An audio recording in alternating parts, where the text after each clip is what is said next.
Shalom saudara-saudara yang terkasih dalam Tuhan Yesus Kristus, selamat pagi. Renungan kita pada hari ini diambil dari Yohanes pasal yang kedua ayat 1-11. Judul renungan kita pada hari ini adalah peka dan bertindak benar. Masyarakat pedesaan pada umumnya kental dengan jiwa persaudaraan. Ketika seorang warga hendak mengadakan hajatan misalnya tanpa diminta, para tetangga akan datang membantu. Biasanya ibu-ibu akan sibuk membantu dalam urusan dapur, atau biasa disebut dengan tradisi rewang. Jadi para ibu datang tidak sekedar karena undangan, tetapi mereka juga ikut membantu agar acara hajatan berjalan lancar sampai selesainya. Bacaan Injil hari ini mengajak kita berkenalan dengan budaya orang Israel di zaman Yesus, khususnya tentang pesta pernikahan. Maria, Yesus, dan para muridnya menjadi tamu undangan dalam suatu pesta pernikahan. Sebagai ibu rumah tangga, Maria bukan sekedar hadir di pesta, tapi dia juga membantu di dapur. Maria tahu situasi dan kondisi yang ada di sana, dan Maria tahu persis ketika persediaan anggur kian menipis. Maria peka dan sadar bahwa persoalan ini membuat tuan rumah berada dalam kesulitan. Maria tahu apa yang perlu dilakukannya, menceritakan masalah ini kepada putranya, bukan kepada orang lain. Langkah Maria ini tepat. Yesus menyediakan anggur terbaik dan pesta berakhir dengan baik. Keteladanan seorang Maria mengingatkan kita untuk peka terhadap kesulitan yang sedang dihadapi orang lain. Peka dan sadar untuk melakukan sebuah tindakan yang bijak dan benar, guna membantu seorang keluar dari kesulitannya. Maria menceritakan masalah orang lain kepada orang yang tepat, yaitu Yesus. Dia tidak menceritakannya kepada sembarang orang yang justru bisa saja memperburuk keadaannya. Kiranya kepekaan hati yang Tuhan karuniakan kepada kita mendorong kita bertindak benar demi meringankan kesulitan orang lain. Ketika melihat kesulitan seorang dan kita tidak tahu solusinya, kiranya kita dapat mengambil tindakan yang tepat, yaitu datang kepada Yesus dan mendoakannya. Oke, mari kita lihat pembahasannya seperti apa gitu ya. Sudahkah Anda merasakan bagaimana Allah turut campur tangan di dalam kehidupan Anda? Karena ketika Allah turut campur tangan dalam kehidupan Anda bisa seperti ini. Kehidupannya upside down, dibalik seperti S ini ya. Tapi ketika Anda dibalik, Anda tetap terjaga dengan sangat baik dan Anda tidak akan tertumpahkan. Jadi ini adalah filosofi S daripada Daryl Quinn gitu ya. Jadi ketika Allah turut campur tangan dalam kehidupan Anda bisa seperti S ini. Mungkin kehidupan Anda jungkir balik, tetapi Anda tidak pernah jatuh ke tanah, gitu ya. Oke, mari kita lihat Yohanes pasal yang kedua ayat 1-11. Pada hari ketiga ada perkawinan di Kana yang di Galilea dan ibu Yesus ada di situ. Yesus dan murid-muridnya diundang juga ke perkawinan itu. Ketika mereka kekurangan anggur, ibu Yesus berkata kepadanya, mereka kehabisan anggur. Kata Yesus kepadanya, mau apakah engkau daripadaku, ibu? Saatku belum tiba. Tetapi ibu Yesus berkata kepada pelayan-pelayan, apa yang dikatakan kepadamu, buatlah itu. Di situ ada 6 tempayan yang disediakan untuk pembasuhan menurut adat orang Yahudi, masing-masing isinya 2-3 buyung. Yesus berkata pada pelayan-pelayan itu, isilah tempayan itu penuh dengan air, dan mereka pun mengisinya sampai penuh. Lalu kata Yesus kepada mereka, sekarang cedoklah dan bawalah kepada pemimpin pesta, lalu mereka pun membawanya. Setelah pemimpin pesta itu mengecap air yang telah menjadi anggur itu, dan dia tidak tahu dari mana datangnya, tetapi pelayan-pelayan yang mencetak air itu mengetahuinya, dia memanggil mempelai laki-laki. Dan berkata kepadanya, setiap orang mengidangkan anggur yang baik dahulu dan sudah orang puas minum, barulah yang kurang baik. Akan tetapi engkau menyimpan anggur yang baik sampai sekarang. Hal itu dibuat Yesus di Kana yang ada di Galilea sebagai yang pertama dari tanda-tandanya, dan dengan itu dia telah menyatakan kemuliaannya dan murid-muridnya percaya kepadanya. Saudara, mari kita lihat ayat 1 dan 2. Yusuf atau suami Maria tidak disebutkan di ayat yang pertama maupun ayat yang kedua. Ada kemungkinan dia sudah meninggal. Hal yang poin yang kedua adalah, pada waktu diundang ke pesta pernikahan, Yesus mau datang dan ikut berpesta. Berbeda dengan Yohanes Pembaptis. Yesus bukanlah seorang asketik. Asketik itu pertapa. Karena itu janganlah menafsirkan ayat seperti Lukas 21 ayat 34-36 secara berlebihan, seakan-akan orang Kristen sama sekali tidak boleh mengadakan pesta, makan-makan, dan lain sebagainya. Kalau memang orang Kristen tidak boleh mengadakan pesta, makan-makan, dan lain sebagainya, maka Yesus pun juga tidak akan pernah datang ketika diundang untuk acara makan-makan. Buktinya, dia juga sering menghadiri ketika ada pertemuan, dia juga makan dan minum. Nah, oke? Nah, tapi kalau saudara menghadapi orang Kristen yang mempunyai kecondongan sebagai seorang asketik, tidak boleh ini, tidak boleh itu, tidak boleh itu, ya perhatikan Roma pasal 14 ayat 1 sampai 3 dan 6b. Tapi kita hari ini tidak membahas Roma gitu ya. Kita membahas Yohanes. Nah, ayat 3 dikatakan ketika mereka kekurangan anggur, Ibu Yesus berkata kepadanya, mereka kehabisan anggur. Mereka kekurangan anggur di ayat 3. Ini adalah historical narrative, artinya cerita sejarah. Sehingga tidak boleh dialegorikan. Alegori itu maksudnya gini, anggur itu kan benda fisik.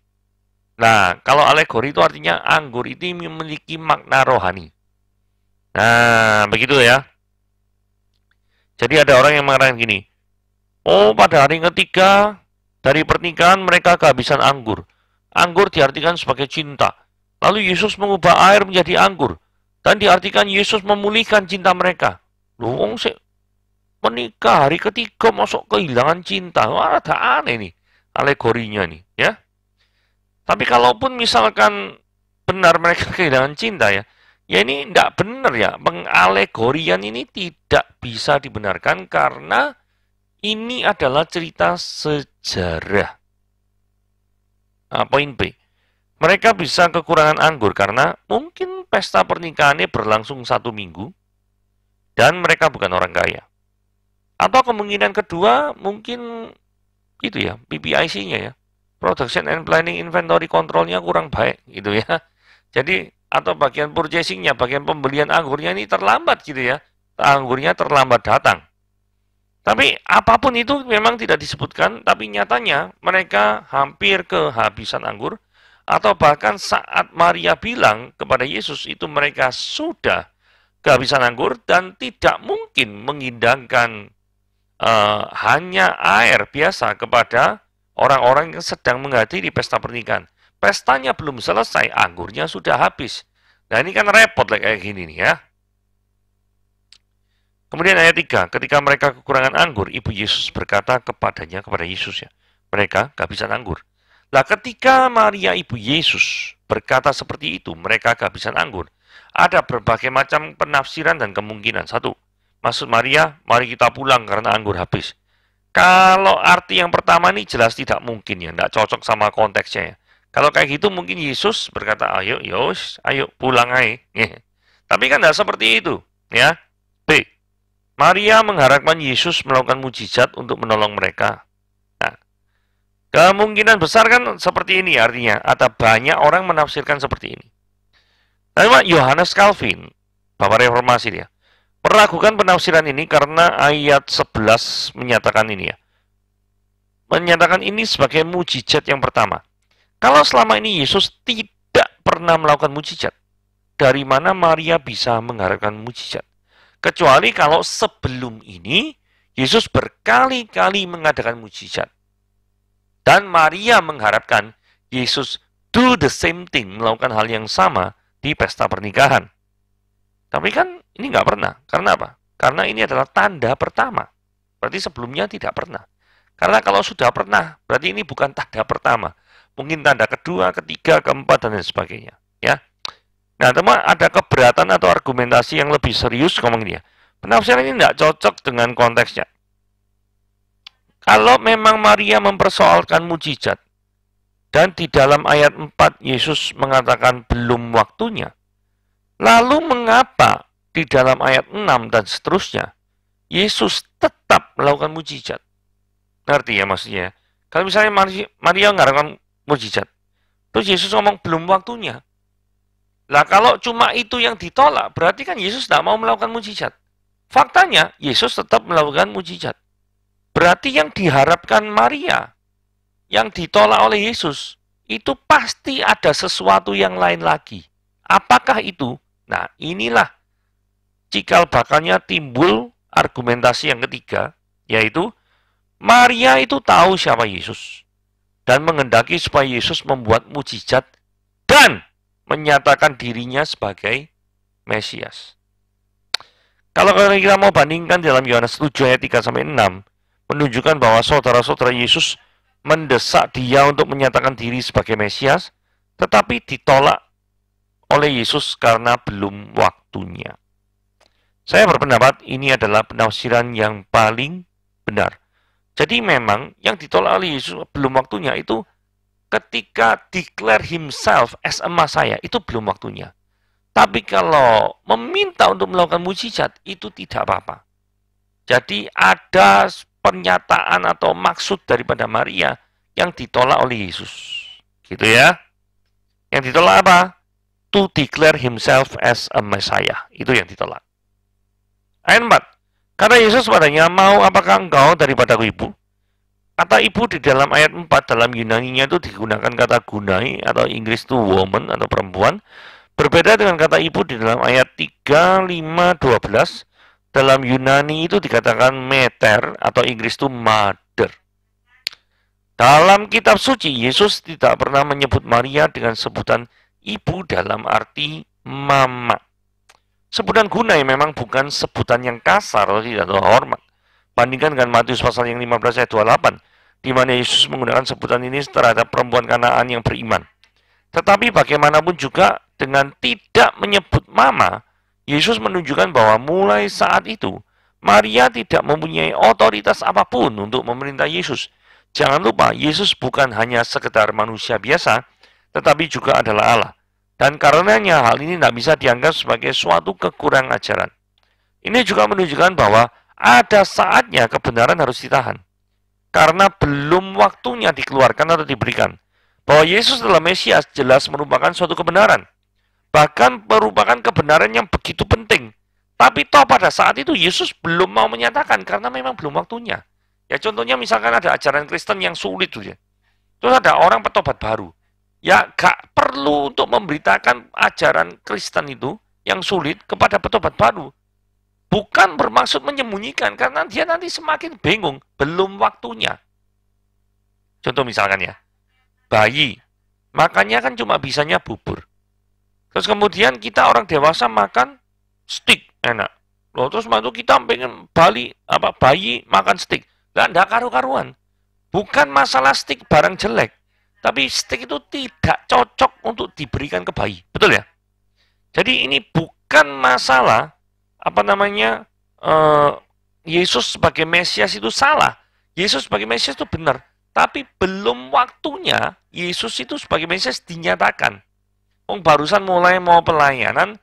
Kalau langsung menyatakan Yesus sebagai Mesaya, sebelum Yesus itu yang ngaku-ngaku Mesias, itu langsung ditangkap, dibunuh. Nah, misalnya langsung belum apa-apa ngaku Mesaya, nah ini kan nanti diajar, dibunuh, belum sempat pelayanan. Nanti rencana kan enggak karu-karuan semua nih. Gitu ya, kurang lebih ya. Otoritas Kristus atas segalanya. Nah, kemudian Maria menyadarinya. Tetapi Ibu Yesus berkata kepada pelayan-pelayan, apa yang dikatakan kepadamu, buatlah itu. Dengan kata-kata ini, Maria meninggikan otoritas Kristus. Dalam menasihati seorang, kita harus selalu mendorong orang untuk taat kepada Kristus. Dalam menjalani kehidupan ini, kita juga harus memiliki ketundukan terhadap Kristus.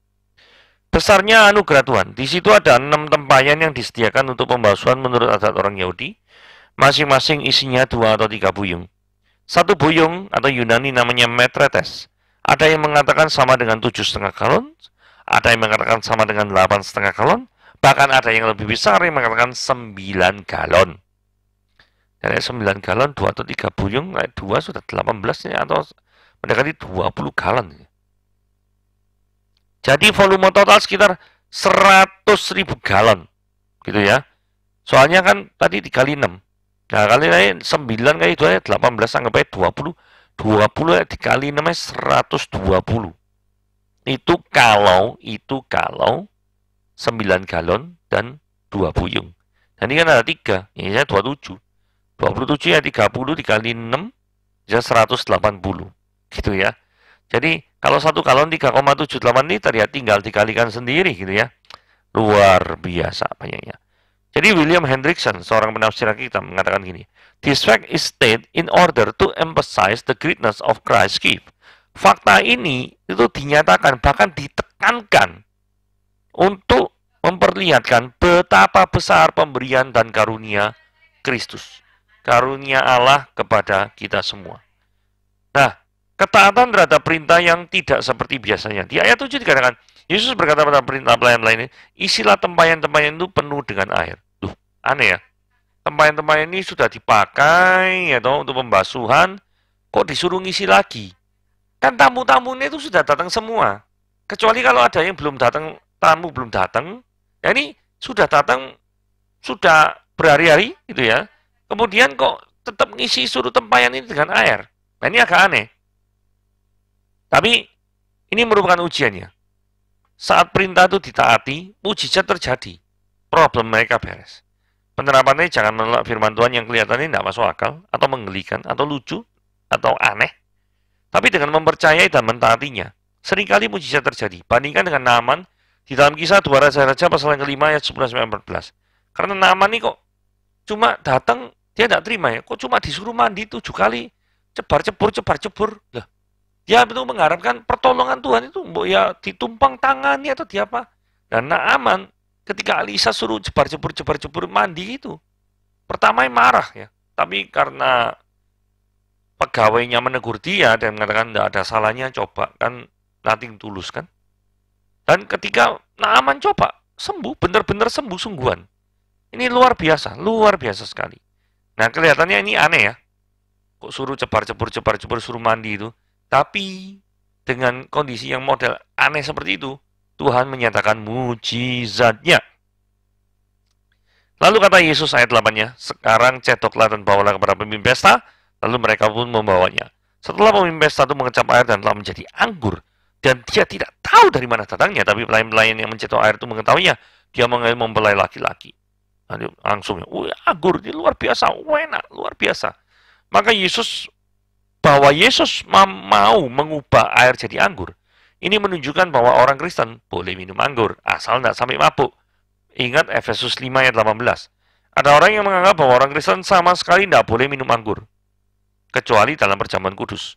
Mereka ini tidak mau menerima bahwa Yesus menciptakan anggur yang bisa memabukkan orang. Dan mereka menafsirkan bahwa anggur yang digunakan saat itu, maupun anggur yang diciptakan oleh Yesus, hanyalah grape juice atau jus anggur yang tidak memabukkan. Tetapi William Hendrickson mengatakan bahwa di Palestina, anggur masak pada bulan Juni sampai September. Pernikahan ini dekat dengan Paskah, bandingkan dengan ayat 12-13 ya, yaitu sekitar bulan April. Sehingga yang mereka minum itu pasti bukan fresh grape kemudian dibuat jus, tapi pastilah fermented grape juice atau jus anggur atau air anggur yang sudah beragi. Jadi artinya apa? Anggur yang dijadikan oleh Yesus itu pastilah anggur yang fermented grape juice yang bisa memang memabukkan. Karena itu, anggur yang Yesus ciptakan pasti juga anggur yang seperti itu. Oke. Tanda yang pertama. Hal itu dibuat Yesus di Kana yang di Galilea sebagai yang pertama dari tanda-tandanya, dan dengan itu dia menyatakan kemuliaannya dan murid-muridnya percaya kepadanya. Mujizat ini disebut sebagai tanda, atau dalam bahasa Yunani semeion, Inggris itu sign. Kata ini banyak digunakan dalam Injil Yohanes dan menunjukkan pada mujizat yang membuktikan atau menandakan keilahian Kristus di ayat 11. Mujizat ini disebut sebagai tanda yang pertama yang dibuat oleh Yesus. Karena itu cerita-cerita, kan ada ya cerita-cerita dongeng yang menyatakan mujizat masa kanak-kanak Yesus. Ataupun pada waktu Yesus antara usia 12 sampai 30 tahun melakukan mujizat. Saudara, Yesus tidak pernah melakukan mujizat sebelum peristiwa di Kana. Karena kalau sebelum peristiwa di Kana Yesus pernah melakukan mujizat, maka yang terjadi adalah mujizat di Kana bukan yang pertama dari tanda yang dibuat. Permasalahannya adalah tanda di Kana itu adalah yang pertama kali yang Yesus pernah buat. Jadi jelas ini adalah omong kosong kalau pernah menyatakan bahwa Yesus masa kanak-kanaknya sudah membuat mujizat. Ini tidak sesuai dengan Yohanes pasal yang kedua yang sedang kita bahas ini. Oke, poin yang ketiga, dikatakan bahwa mujizat ini membuat murid-murid percaya kepada Yesus. Maksudnya mereka menjadi semakin percaya kepada Yesus. Ingat bahwa tadinya mereka sudah percaya kepada Yesus. Oke, renungan pada hari ini sampai di sini. Tuhan Yesus memberkati.